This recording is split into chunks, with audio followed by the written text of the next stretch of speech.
ನಕಲಿ ಕ್ಲಿನಿಕ್ ಮೇಲೆ ಆರೋಗ್ಯ ಇಲಾಖೆ ಹಾಗೂ ಪೊಲೀಸರು ದಾಳಿಯನ್ನು ನಡೆಸಿದ್ದಾರೆ. ಕೋಲಾರದ ಶ್ರೀನಿವಾಸಪುರ ತಾಲೂಕಿನ ಯಲ್ದೂರು ಗ್ರಾಮದಲ್ಲಿ ಘಟನೆ ನಡೆದಿದೆ. ನಕಲಿ ವೈದ್ಯ ಮಧುಸೂದನ್ ನಕಲಿ ದಾಖಲೆಗಳೊಂದಿಗೆ ನಮ್ಮ ಕ್ಲಿನಿಕ್ ಹೆಸರಿನಲ್ಲಿ ಕ್ಲಿನಿಕ್ ಅನ್ನು ನಡೆಸ್ತಾ ಇದ್ದ. ನಕಲಿ ಕ್ಲಿನಿಕ್ ಸೀಸ್ ಮಾಡಿ ಔಷಧಿಗಳನ್ನು ವಶಕ್ಕೆ ಪಡೆಯಲಾಗಿದೆ. ಬೆಟಗೇರಿ ನಗರಸಭೆ ಅಧ್ಯಕ್ಷೆ ವಿರುದ್ಧ ಸ್ವಪಕ್ಷೀಯ ಸದಸ್ಯರಿಂದಲೇ ಪ್ರತಿಭಟನೆ ನಡೆಯಿತು. ಬಿಜೆಪಿ ಸದಸ್ಯರಿರುವಂತಹ ವಾರ್ಡ್ಗಳ ನಿರ್ಲಕ್ಷ್ಯ, ಟೆಂಡರ್ ನೀಡುವಲ್ಲಿ ತಾರತಮ್ಯ ಆರೋಪ ಹಿನ್ನೆಲೆಯಲ್ಲಿ ನಗರಸಭೆ ಕಚೇರಿಗೆ ಬೀಗವನ್ನು ಹಾಕಿ ಧರಣಿಯನ್ನು ಮಾಡಿದರು. ಬೀದರ್ನ ಬಾಲ್ಕಿ ತಾಲೂಕಿನ ದಾಡಗಿ ಪ್ರೌಢಶಾಲೆಯಲ್ಲಿ ವಿದ್ಯಾರ್ಥಿಗಳು ಬಿಟ್ಟೋಗ್ಬೇಡಿ ಅಂತ ಗೋಗರದು ಹತ್ತಿದ್ದಾರೆ. ದಾಡಗಿ ಶಾಲೆಯ ಶಿಕ್ಷಕ ಗಿಬ್ಸನ್ ಕೋಟೆ ಎಂಬುವರು ವರ್ಗಾವಣೆ ಆಗಿದ್ದಕ್ಕೆ ವಿದ್ಯಾರ್ಥಿನಿಗಳು ಕಣ್ಣೀರನ್ನು ಹಾಕಿದ್ದಾರೆ.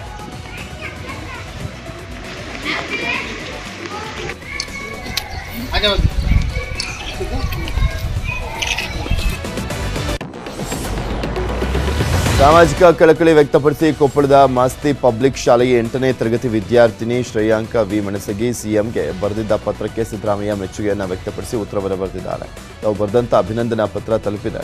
ಇಂದಿನ ಮಕ್ಕಳೇ ನಾಳಿನ ರಾಷ್ಟ್ರ ನಿರ್ಮಾತೃಗಳು. 8ನೇ ತರಗತಿ ಓದ್ತಾ ಇರುವಂಥ ನಿನಗಿರುವಂಥ ಸಾಮಾಜಿಕ ಕಳಕಳಿ ಮೆಚ್ಚುವಂಥದ್ದು. ಈ ಎಳೆಯ ವಯಸ್ಸಿನಲ್ಲಿಯೇ ಬಡವರು, ದೀನದಲಿತರು ಹಾಗೂ ರೈತರ ಬಗ್ಗೆ ನಿನ್ನ ಕಾಳಜಿ ಬೆರಗು ಮೂಡಿಸುತ್ತೆ.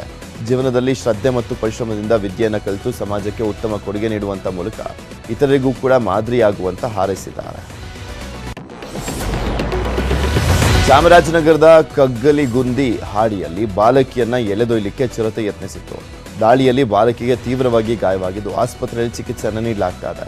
ಈ ಹಿನ್ನೆಲೆಯಲ್ಲಿ ಗ್ರಾಮಸ್ಥರು ಚಿರತೆ ಹಿಡಿಯುವಂತೆ ಆಗ್ರಹಿಸಿದ ಬೆನ್ನಲ್ಲೇ ಅರಣ್ಯ ಇಲಾಖೆ ಸಿಬ್ಬಂದಿ ಚಿರತೆ ಸೆರೆಗೆ ಮುಂದಾಗಿದ್ದಾರೆ. ಉತ್ತರ ಕನ್ನಡ ಜಿಲ್ಲೆಯಲ್ಲಿ ಮಳೆಗಾಲದ ಆರಂಭದಲ್ಲೇ ರಾಷ್ಟ್ರೀಯ ಹೆದ್ದಾರಿ ಬದಿಯಿಂದ ಗುಡ್ಡದ ಮಣ್ಣು ಕುಸಿತವಾಗ್ತಾ ಇದೆ. ಮಣ್ಣು ಕುಸಿತಾ ಇರೋದ್ರಿಂದ ಜನರಲ್ಲಿ ಆತಂಕ ಮೂಡಿದೆ. ಕೆಲವೆಡೆ ಅವೈಜ್ಞಾನಿಕವಾಗಿ ಗುಡ್ಡ ಕೊರೆದಿರುವಂಥದ್ದೇ ಗುಡ್ಡ ಕುಸಿತಕ್ಕೆ ಕಾರಣ ಅಂತ ಸಾರ್ವಜನಿಕರು ಆರೋಪವನ್ನು ಮಾಡಿದ್ದಾರೆ.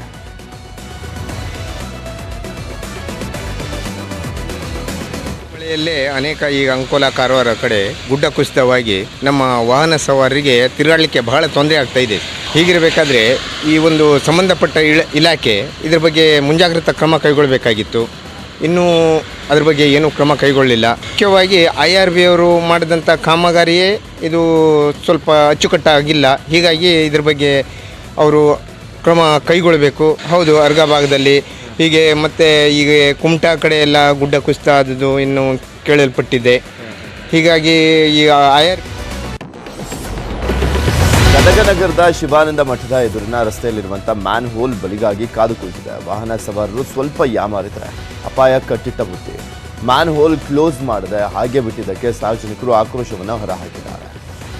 ಈ ಬಗ್ಗೆ ನಗರಸಭೆ ಕಮಿಷನರ್ ಕೇಳಿದರೆ UGD ಕಾಮಗಾರಿ ಮಾಡಿರುವಂಥ ಕುಡಿಯುವಂಥ ನೀರು ನೈರ್ಮಲ್ಯ ಇಲಾಖೆ ಮಾಹಿತಿ ನೀಡಿದ್ದೇನೆ. ಕೂಡಲೇ ಮ್ಯಾನ್ ಹೋಲ್ ದುರಸ್ತಿ ಮಾಡಲಿಕ್ಕೆ ಸೂಚನೆಯನ್ನು ಕೊಟ್ಟಿದ್ದೇನೆ. 2-3 ದಿನಗಳಲ್ಲಿ ಮ್ಯಾನ್ ಹೋಲ್ಗಳ ದುರಸ್ತಿ ಆರಂಭಿಸುತ್ತಾರೆ ಅಂತ ನ್ಯೂಸ್ 18ಗೆ ನಗರಸಭೆಯ ಕಮಿಷನರ್ ರಮೇಶ್ ಸುನಗಾರ ಹೇಳಿದ್ದಾರೆ. ನಿರ್ವಹಣೆ ಏನು ಮಾಡಿದ್ರು ಈಗ ಅವರೇ ಮಾಡ್ತಾ ಇದ್ದಾರೆ. ಅಂದರೆ ಕರ್ನಾಟಕ ನಗರಸಭೆ ನೀರು ಸರಬರಾಜು ಮತ್ತು ಒಳಚರಂಡಿ ಮಂಡಳಿ ಅವ್ರಿಗೆ ಮೇಂಟೆನೆನ್ಸ್ ಅಂತ ನಗರಸಭೆಯಿಂದ ಪೇಮೆಂಟ್ ಮಾಡ್ತೀವಿ. ಫಾರ್ ಎಕ್ಸಾಂಪಲ್ ಡಿಸೈಲು, ಅಲ್ಲಿ ಸ್ಟಾಫು, ಮ್ಯಾನುವಲ್ ಸ್ಟಾಫ್ ಏನಿರ್ತಾರಲ್ಲ ಅದೆಲ್ಲ ಗಾಡಿ ರಿಪೇರ್ ಆಗಲಿ, ನಮ್ಮ ಸೆಕ್ಯೂರಿಟಿ ಗಾಡಿ ಎಲ್ಲ ರಿಪೇರ್ ಬಂದದ್ದು ನಗರಸಭೆ ಪೇಮೆಂಟ್ ಮಾಡ್ತೀವಿ. ಅಕಸ್ಮಾತ್ ಅದು ಮ್ಯಾನುವಲ್ಗೆ ಇನ್ನೊಂದು ಏನು ಕೇಳ್ತಾರಲ್ಲ ಅದು ನಾವು ಪೇಮೆಂಟ್ ನಗರಸಭೆಯಿಂದ ಮಾಡ್ತೀವಿ. ಆದಷ್ಟು ಬೇಗ ನೀವು ಏನಕ್ಕೆ ಒಂದು ಎಲ್ಲಿ ಕ್ಯಾಪ್ ಅದಾವಲ್ಲ UGD ಮೇಲ್ಗಡೆ ಎಲ್ಲ ಕ್ಯಾಪ್ ಹಾಕಿಲ್ಲಲ್ಲ, ಕ್ಯಾಪ್ ಹಾಕೋ ಅಂತ ಈಗಾಗಲೇ ನಾವು ಚರ್ಚೆ ಮಾಡಿದ್ದೀವಿ.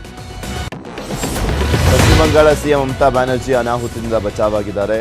ಜಲಪೈಗುರಿಯಲ್ಲಿನ ಚುನಾವಣಾ ರ್ಯಾಲಿ ಮುಗಿಸಿ ಬರುವಂಥ ಸಂದರ್ಭದಲ್ಲಿ ಮಮತಾ ಇದ್ದಂಥ ಹೆಲಿಕಾಪ್ಟರ್ ತುರ್ತು ಭೂಸ್ಪರ್ಶ ಮಾಡಿದೆ. ಹಾರಾಡ್ತಾ ಇದ್ದಂಥ ವೇಳೆನೇ ಪ್ರತಿಕೂಲ ಹವಾಮಾನದಿಂದಾಗಿ ಸಿಬೋಕ್ ಏರ್ಬೇಸ್ನಲ್ಲಿ ಲ್ಯಾಂಡ್ ಆಗಿದೆ. ಲ್ಯಾಂಡಿಂಗ್ ವೇಳೆ ಮಮತಾ ಬ್ಯಾನರ್ಜಿಗೆ ಸಣ್ಣ ಪುಟ್ಟ ಪೆಟ್ಟಾಗಿದ್ದು ನೋವು ಕಾಣಿಸಿಕೊಂಡಿದೆ. ಕೋಲ್ಕತ್ತಾದ SSKM ಆಸ್ಪತ್ರೆಗೆ ದಾಖಲಿಸಲಾಗಿದೆ. ICCಯ 13ನೇ ಏಕದಿನ ಕ್ರಿಕೆಟ್ ವಿಶ್ವಕಪ್ ಆತಿಥ್ಯಕ್ಕೆ ಭಾರತ ಸಜ್ಜಾಗ್ತಾ ಇದೆ.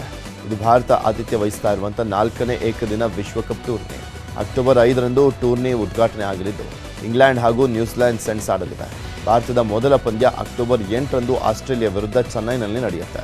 ದೇಶದ 10 ಪ್ರಮುಖ ಕ್ರೀಡಾಂಗಣಗಳಲ್ಲಿ ವಿಶ್ವಕಪ್ ಕ್ರಿಕೆಟ್ ಟೂರ್ನಿ ನಡೆಯಲಿದೆ. ಬೆಂಗಳೂರಿನ ಚಿನ್ನಸ್ವಾಮಿ ಸ್ಟೇಡಿಯಂನಲ್ಲಿ ಒಟ್ಟು 5 ಪಂದ್ಯಗಳು ನಡೆಯಲಿವೆ. ಆದರೆ ಕೇರಳದ ಒಂದು ಸ್ಟೇಡಿಯಂನಲ್ಲಿ ಪಂದ್ಯ ನಡೆಸದಿರುವಂಥದ್ರ ಬಗ್ಗೆ ಕಾಂಗ್ರೆಸ್ ಸಂಸದ ಶಶಿ ತರೂರ್ ಆಕ್ಷೇಪವನ್ನು ಎತ್ತಿದ್ದಾರೆ.